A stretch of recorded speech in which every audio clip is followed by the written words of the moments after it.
Hebu kuwa mkweli. Umewahi kuwa karibu na mtu anayekuchukia bila hata kujua kosa lako ni nini? Unamsalimia, anakupuuza. Unajaribu kuwa sawa, anaongeza vibe mbaya zaidi.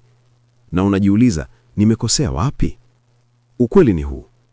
Sio kila anayekuchukia ana sababu juu yako.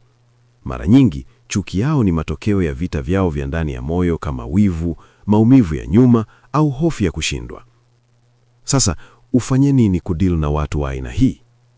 Jambo la kwanza, usijilaumu. Sio shida zako.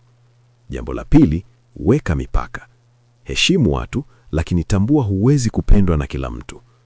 Na la muhimu zaidi, usirudishe chuki kwa chuki. Ukifanya hivyo, unajiingiza kwenye drama isiyokuhusu. Kumbuka hili. Mtu anayekuchukia bila sababu ana tatizo lake, sio lako. Kama umepata funzo, subscribe Maisha Classroom kwenye YouTube na follow TikTok na Instagram kwa masomo halisi ya maisha.